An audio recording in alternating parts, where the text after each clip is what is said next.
요한복음 11장에 보면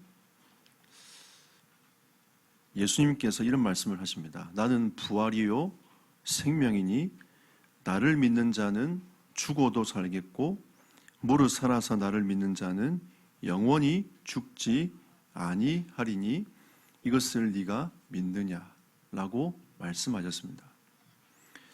이 본문 내용을 보면 요한복음 11장 내용이 나사로가 죽은 장면이 나와요. 나사로가 죽은 지 3일째 되던 날에 예수님이 나사로가 아프시다는 소식을 듣고 나사로에 가던 참에 마르다가 뛰어나와서 나사로가 죽었다라고 얘기를 합니다.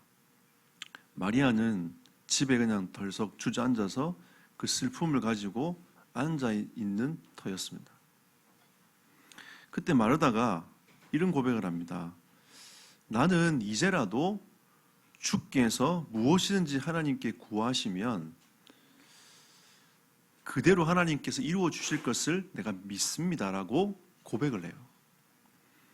그러고 나서 24절에 내가 마지막 때에 다시 살아날 것도 제가 믿습니다 라고 하는 부활에 대한 예수님이 그 말씀하신 이후에 그 고백을 믿음으로 하나님께 드리죠.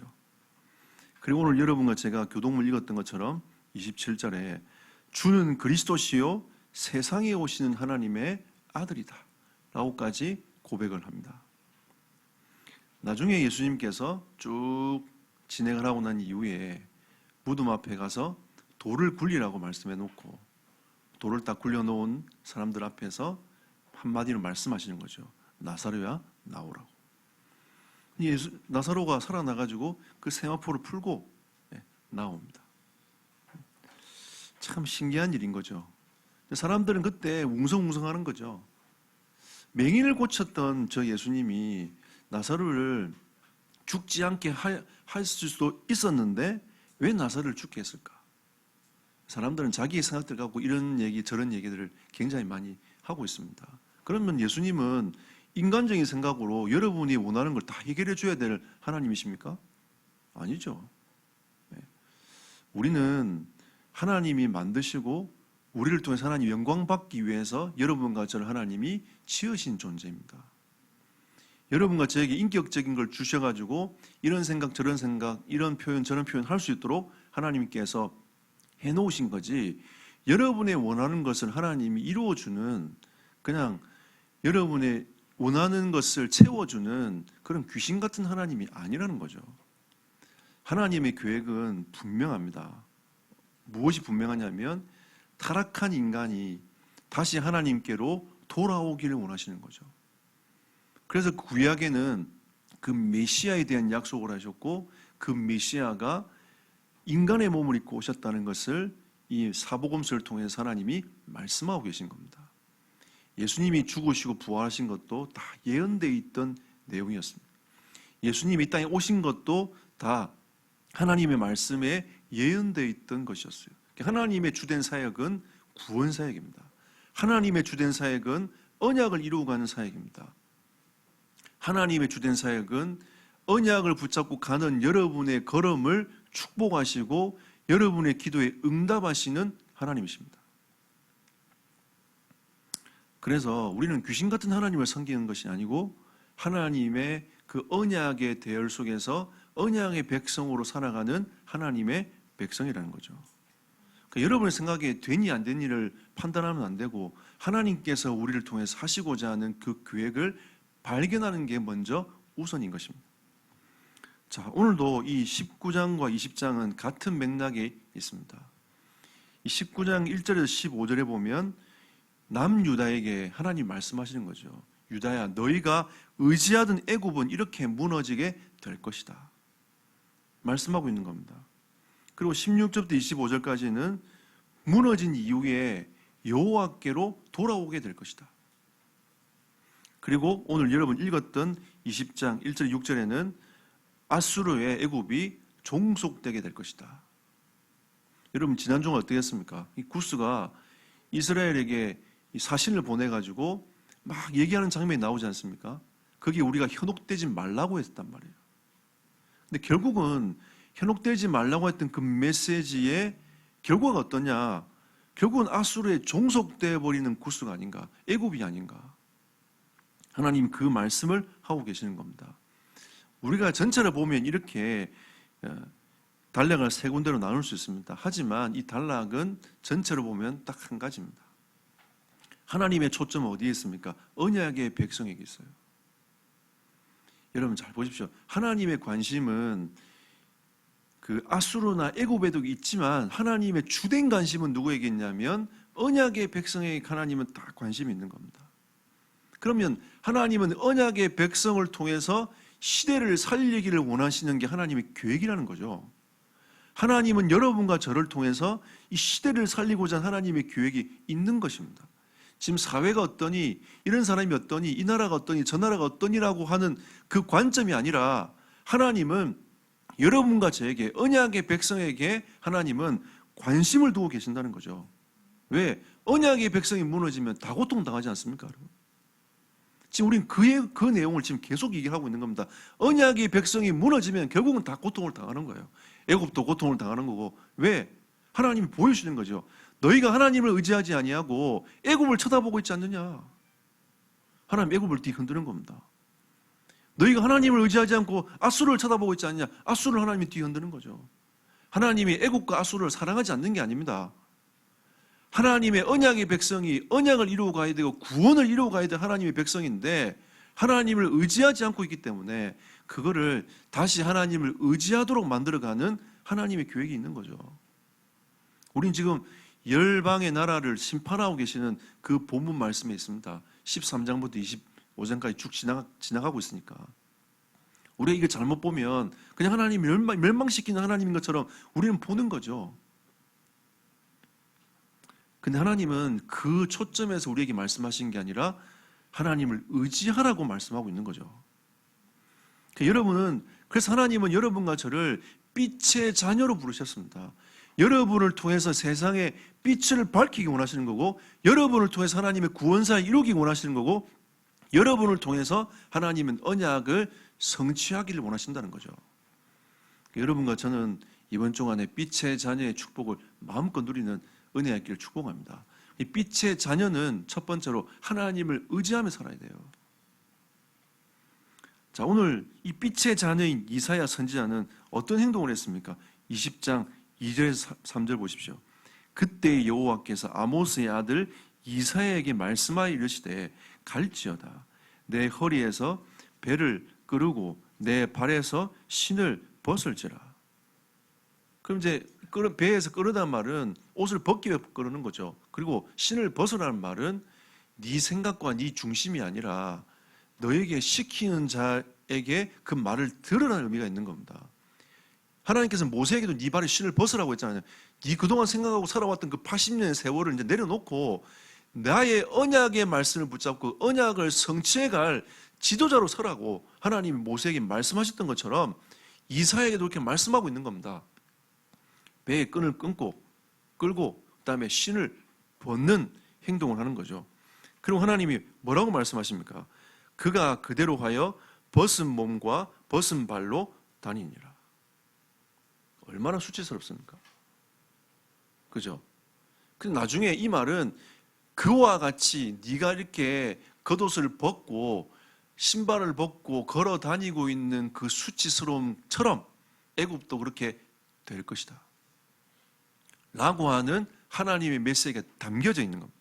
그래서 3절에 보면 여호와께서 이르시되 나의 종 이사야야 3년 동안 벗은 몸과 벗은 발로 다니며 애국과 구스에 대하여 징조와 예표가 되었느니라. 근데 이 이사야는 하나님의 뜻이, 하나님의 그 계획이 반드시 이루어지고 그것이 하나님의, 자기는 지금 이해가 되지 않지만 하나님은 반드시 그것이 이 나의 행동을 통해서 나에게 말씀하신 걸 통해서 하나님의 계획과 언약을 이루어 가실 것이라는 그 신뢰가 먼저 가슴에 딱 담겨 있었어요. 여러분 3년 동안 옷 벗고 여러분 다닌다는 게 쉬운 일입니까? 근데 오늘 이 얘기는 벌거벗은 게 아니고요. 속옷 정도는 입은 겁니다. 여러분 속옷 정도 입고 여러분 계속 3년 동안 다닌다 생각해 보세요. 하나님 여러분 보고 하면 어떤 생각이 들겠습니까? 하나님 저보고 네 속옷만 입고 겉옷 다 벗고 신발도 신지 말고 3년 동안 다니라면 여러분 저한테 뭐라고 얘기하겠어요? 우리 목사님 미쳤다면서, 어디 정신 돌았다면서, 오직 예수하더니 돌았다면서 이라고 여러분 얘기하지 않겠습니까? 그러면 공주의 소문이 다 나겠죠. 공주만 소문 나겠으면 전 세계 소문 나겠죠. 옷 벗고 다니는 목사가 있더라. 근데 정신은 멀쩡한 것 같은데 이러면서 계속 다니는 거예요. 여러분 우리 공주의 저기 사거리에서 시내에서 인사하던 목사님 계세요. 차가 지나가면 인사를 꼭 하는 겁니다. 그러니까 사람들이 저런 목사님도 계시는구나. 그래서 교회 부흥이 됐어요. 인사 한번 잘했는데 교회 부흥이 됐다니까. 그런 목사님도 계십니다. 저는 만약에 하나님이 그렇게 하면 과연 할 수 있을까? 그런 부분들을. 이런 생각이 드는 거죠. 근데 이사야는 뭐라고 했냐? 하나님의 뜻과 계획이 신실하시다. 나는 지금 이해가 잘 안 되지만 하나님 반드시 당신의 언약을 이루고 갈 거다. 믿었어요.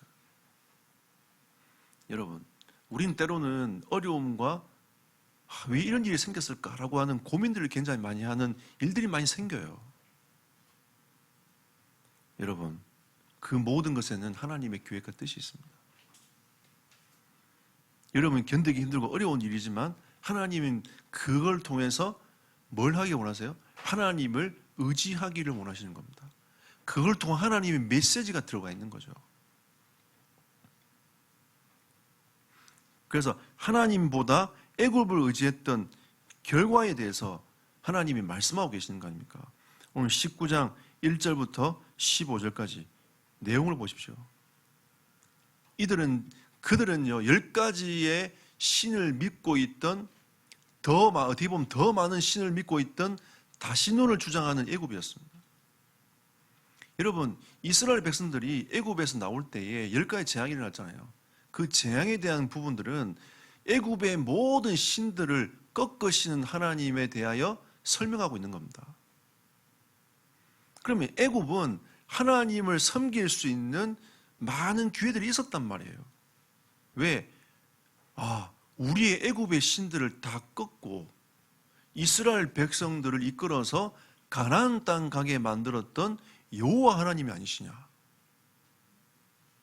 홍해를 건널 때에 이스라엘 백성들은 다 건너게 만들었고 애굽의 군대를 그 안에 수장시켰단 말이에요.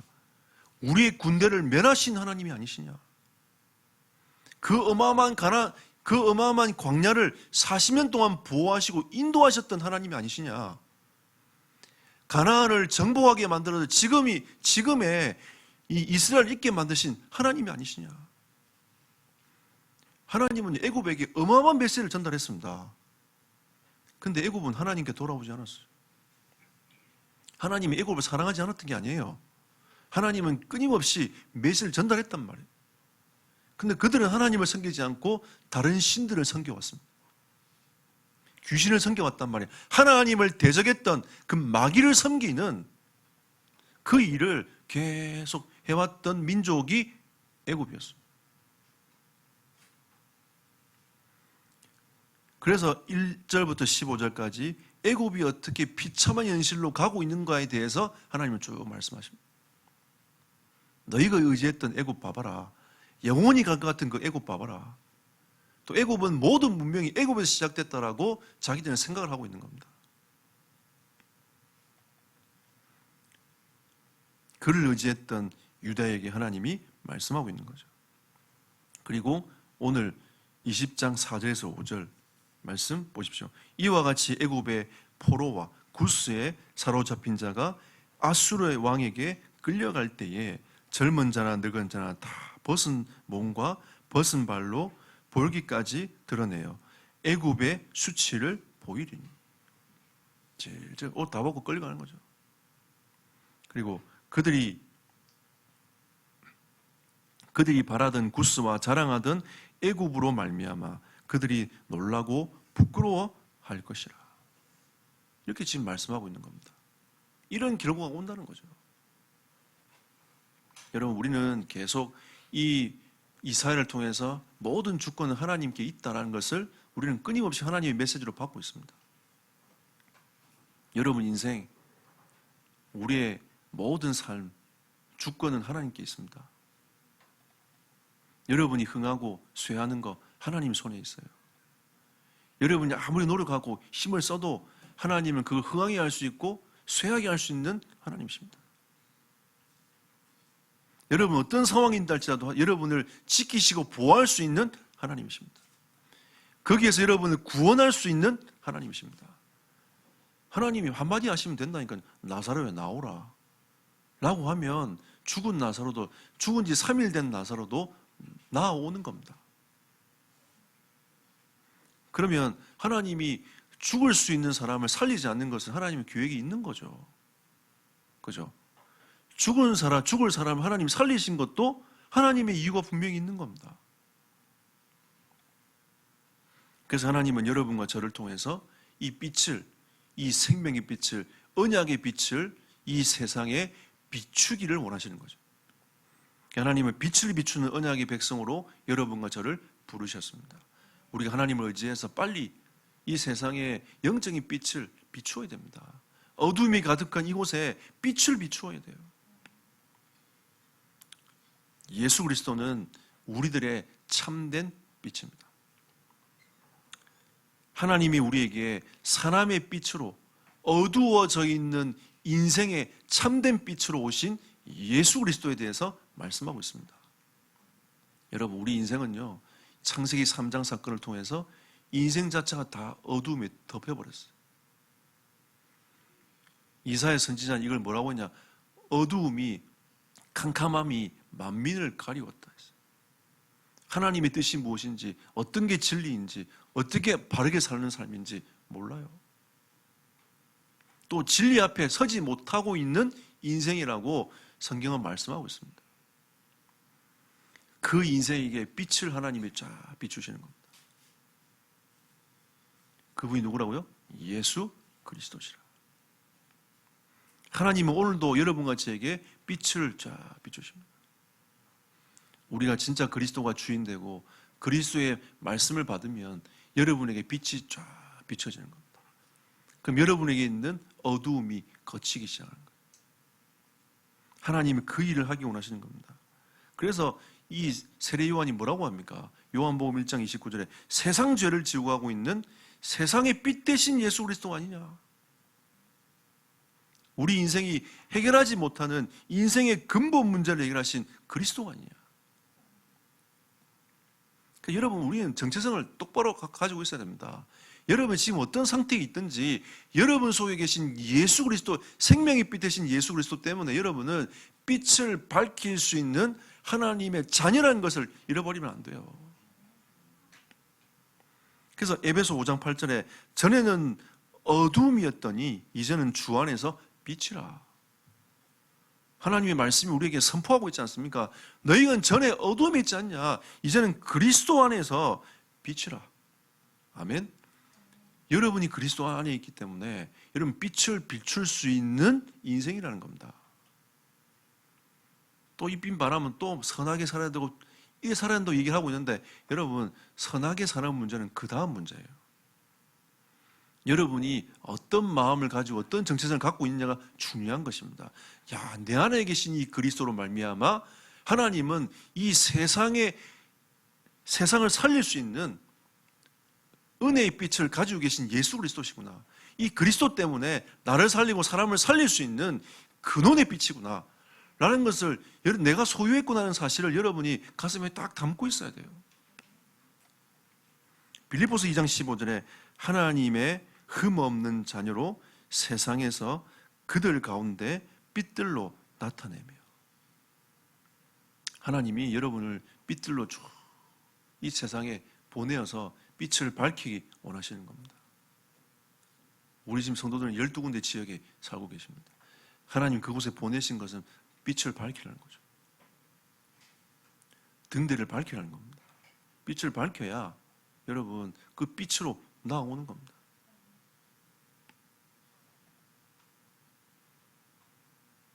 한 번은 제가 목욕실에 있는데 너무 좀 깜깜하더라고요. 그래서 문을 열었어요. 제가 미처 생각을 못한 거죠. 문을 열고 불을 켜놨단 말이에요. 갑자기 막 뭔가 이렇게 쓰고 연구하다가 갑자기 생각이 드는 벌레 이런 생각이 드는 겁니다. 딱 고개를 딱 드는 순간 이 등 위에 벌레가 가득한 거죠. 이걸 어쩌나 빨리 문을 닫았습니다. 이걸 어쩌지? 계속 쳐다보고 있었어요. 결국은 이 빛이 없으면 벌레는 사라집니다. 그래서 제가 빨리 가서 불을 껐어요. 저는 어둠에 앉아 있었던 거죠. 그러고 있다가 나갔어요, 그냥.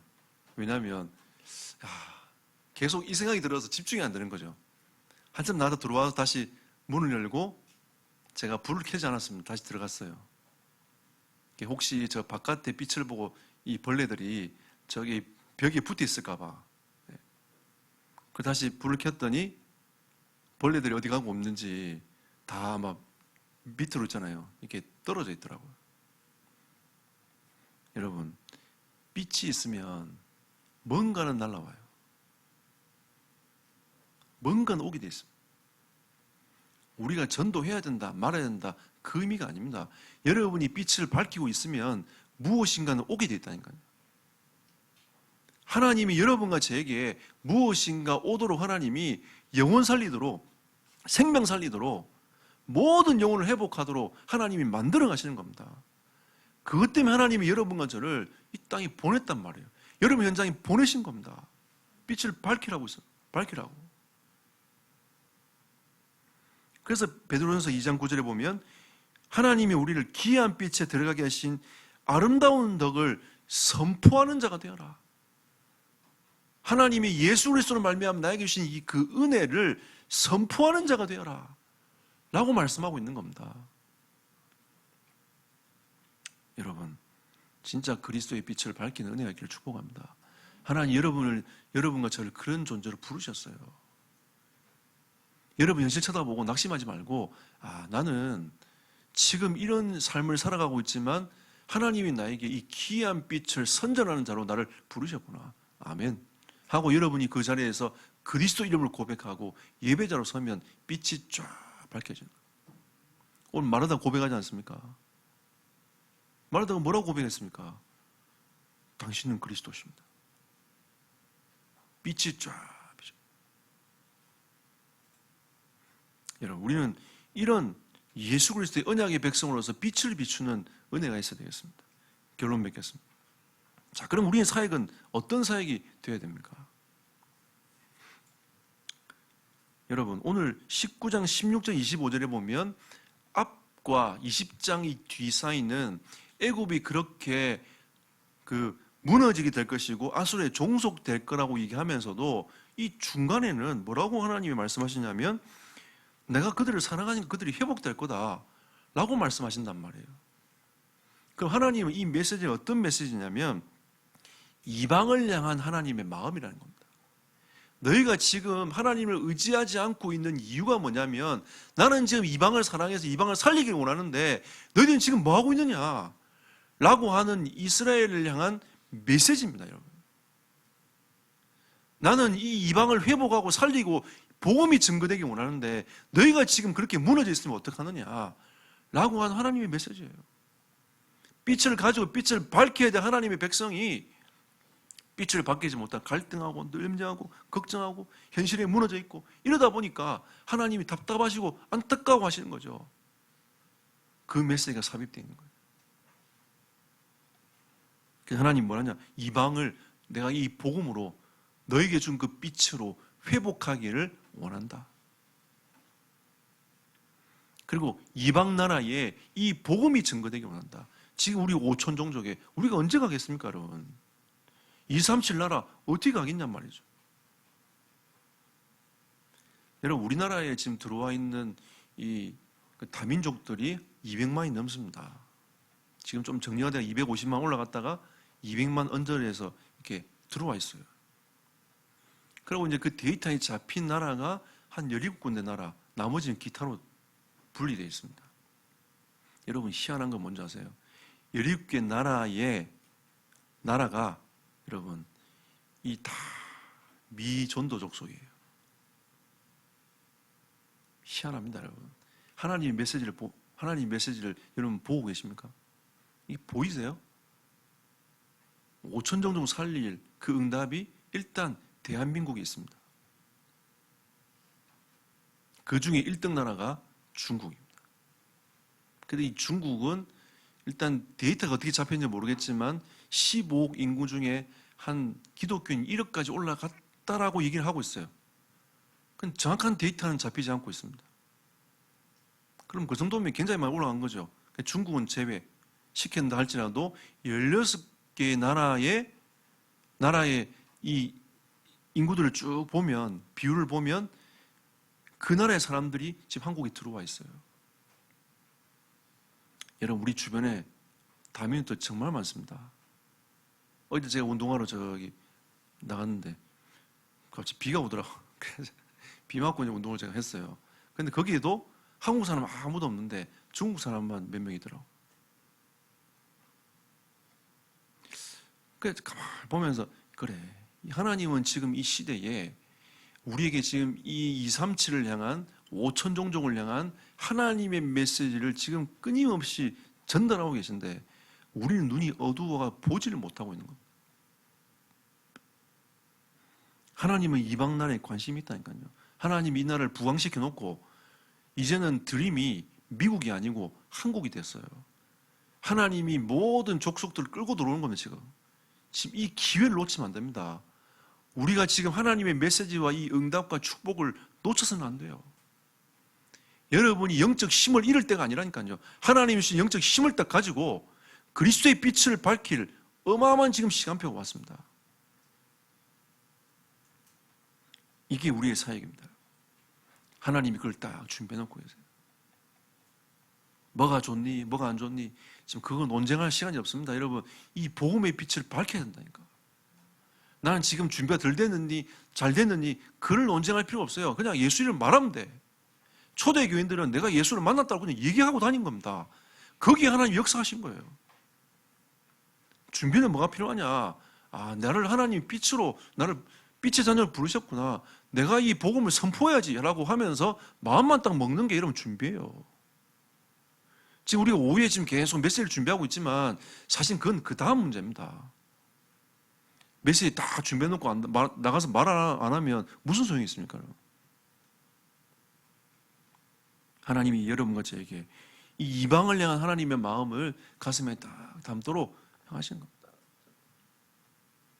그래서 하나님 에베소 2장 10절에 이런 말씀을 합니다. 우리는 그가 만드신 바라. 하나님 우리를 만드셨대요. 그리스도 예수 안에서 선한 일을 위하여 지으심을 받은 자니 이 일은 하나님이 전에 예비하사 우리로 그 가운데에서 행하게 하려 하십니다. 하나님의 방법은 빛을 우리에게 소유하게 하시고 그 빛을 우리를 통해서 그 빛이 전달되도록 하는 그 일이 선한 일이다 라고 성경은 말씀하고 있는 겁니다. 우리가 지금 뭘 지어가지고 불쌍한 사람 도와줘, 그것도 선한 일입니다. 가장 우리의 첫 번째 선한 일은 뭐냐? 내가 가지고 있는 이 생명의 빛을 전달하는 게 선한 일인 거예요. 여러분 현장을 두고 기도하는 그 일이 선한 일인 겁니다. 여러분이 예배자로 서는 그 일이 선한 일이라니까요. 그래서 하나님은 그 선한 일에 대하여 본을 보여주셨습니다. 십자가의 증인이 되셨고 부활의 첫 열매가 되셨습니다.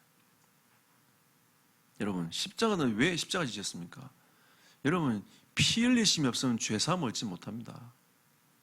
죄인은 죄인을 구원할 수 없어요. 그래서 하나님께서 죄 없는 몸으로 이 땅에 오셔서 우리의 인생을 구원하기 위한 참 어린 양이 되신 겁니다.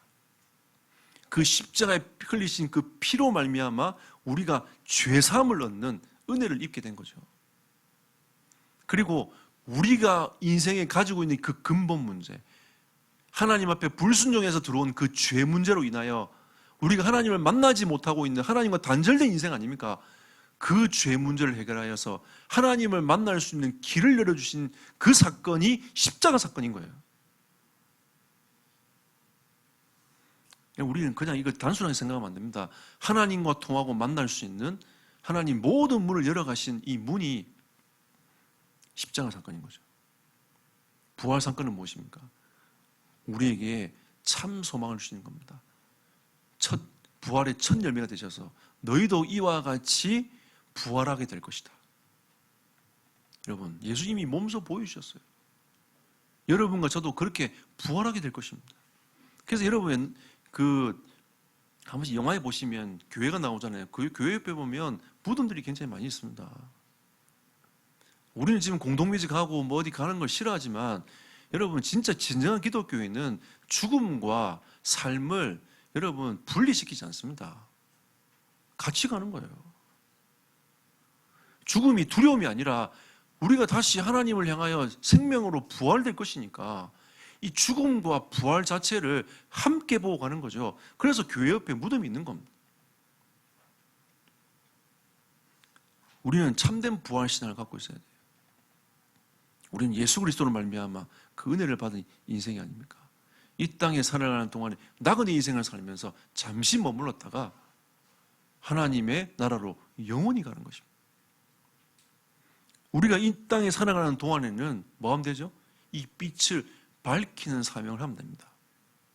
여러분 어떤 직장에 있든지 빛을 밝히면 돼요.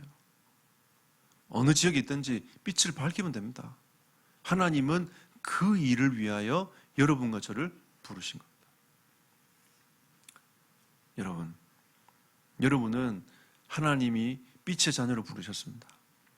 오늘 이런 마음에 하나님이 주신 큰 은혜가 임하기를 축복합니다. 이 빛의 자녀로서 확신과 그 은혜를 가지고 여러분 현장에서 빛을 밝히는 하나님의 자녀로 살아가시기를 예수 이름으로 축복합니다.